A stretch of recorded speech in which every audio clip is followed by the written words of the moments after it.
बिस्मिल्लाहिर्रहमानिर्रहीम। महतरम नाज़रीन, अस्सलामु अलैकुम वरहमतुल्लाहि वबरकातुहू। हज़रात मोहतरम, हदीसों में वारिद है कि आका सल्लल्लाहु अलैहि वसल्लम ने इरशाद फरमाया कि क़यामत में आमाल में सबसे पहले फ़र्ज़ नमाज़ों का हिसाब लिया जाएगा और जिन लोगों की फ़र्ज़ नमाज़ों में कोई कमी या कोताही रह गई होगी, उस कमी और कोताही को उनकी सुन्नतों और नफिलों से पूरा कर दिया जाएगा। इसी तरह इरशाद है कि 12 रकातें सुन्नतों की जो शख्स अदा करेगा, अल्लाह तबारक व तआला जन्नत में उसके लिए महल तामीर करेगा। अब आइए देखें कि ये सुन्नतें कौन कौन सी हैं। सुन्नतें दो किस्म की हैं। एक को सुन्नत मुअक्कदा कहते हैं, यानी जिसकी बहुत ज़्यादा ताकीद है, जिसको बग़ैर किसी मजबूरी के छोड़ना गुनाह है। दूसरे सुन्नत गैर मुअक्कदा हैं, यानी जिनकी बहुत ज़्यादा ताकीद नहीं है, अगर हम उनको पढ़ते हैं तो सवाब मिलेगा और अगर किसी वजह से छूट जाती हैं तो कोई गुनाह नहीं मिलेगा। तो फजर से पहले दो सुन्नतें मुअक्कदा हैं। इनका आका सल्लल्लाहु अलैहि वसल्लम ने बहुत एहतमाम फरमाया है। हमें चाहिए कि हम अपने घर से ये सुन्नतें पढ़ करके जाएं फजर की नमाज के लिए, या मस्जिद में ही पढ़ लें। लेकिन इन सुन्नतों का इस कदर एहतमाम है कि अगर जमात खड़ी हो गई और हमने ये सुन्नतें नहीं पढ़ी हैं तो हमें ये सुन्नतें उस वक्त तक पढ़ने की इजाज़त है कि जब तक हमको ये इम्कान हो, जब तक हमको ये इत्मीनान हो कि हम अपनी सुन्नतें पढ़ लेंगे और दूसरी रकात में जमात के साथ शरीक हो जाएंगे। तो हमको ये सुन्नतें पढ़नी चाहिए। ये सुन्नत पढ़ने के लिए ये ज़रूरी है कि जमात की सफ़ों से अलग हट करके हम पढ़ें। और अगर ये इत्मीनान नहीं हो कि दूसरी रकात हमको मिल जाएगी बल्कि छूट जाएगी, तो फिर ये सुन्नतें ना पढ़ें। और जब ये सुन्नतें ना पढ़ें तो फ़र्ज़ के बाद, यानी फ़जर की नमाज के फ़र्ज़ के बाद इशराक तक हम नहीं पढ़ सकते इसको। हाँ, इशराक के बाद से लेकर के ज़वाल के वक्त तक उसी दिन 2 रकात बतौर नफिल हम पढ़ लेंगे तो बेहतर होगा। ज़ुहर से पहले 4 रकातें सुन्नत मुअक्कदा हैं। ज़ुहर के बाद 2 रकातें सुन्नत मुअक्कदा हैं और 2 रकात और पढ़ी जाएं जिनको सुन्नत गैर मुअक्कदा कहा जाता है। असर की नमाज से पहले 4 रकात सुन्नत गैर मुअक्कदा है।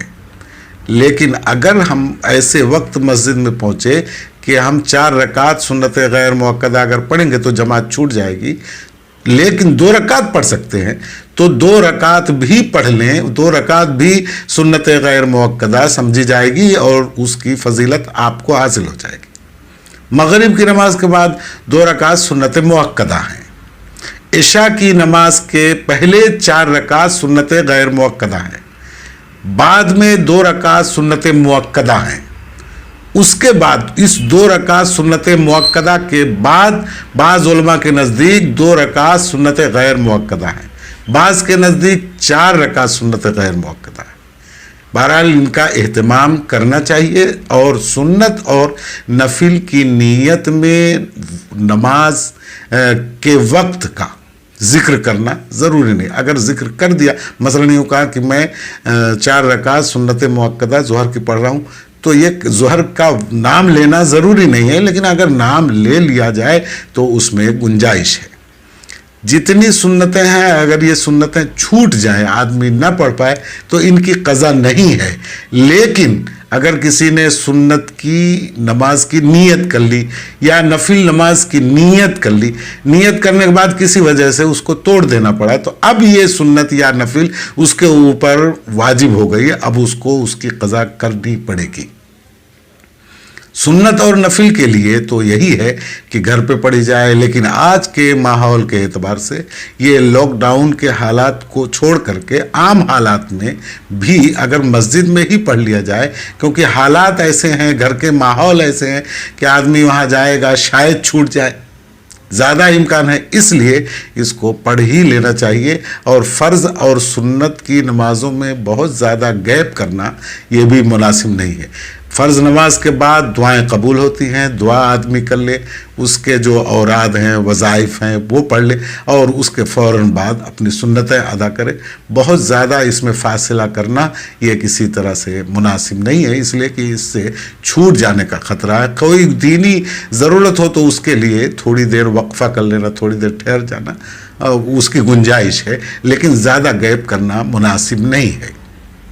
سنتوں اور نفلوں کے اہتمام میں خاص طور پر یہ ذہن میں رہے کہ اللہ کے رسول صلی اللہ علیہ وسلم نے ان سنتوں کا حکم فرمایا ہے، اور ان سنتوں کا فائدہ یہ ہے کہ جب ہم مسجد میں پہنچیں گے تو فرض نماز سے پہلے اگر ہم 4 رکعت یا 2 رکعت سنت پڑھ لیتے ہیں تو آدمی فرض نماز کے لیے تیار ہو جاتا ہے، اس کی ایک طرح سے مشق ہو جاتی ہے، اس کا موڈ بن جاتا ہے، تو فرض نمازوں میں غلطی ہونے کا امکان کم رہ جاتا ہے۔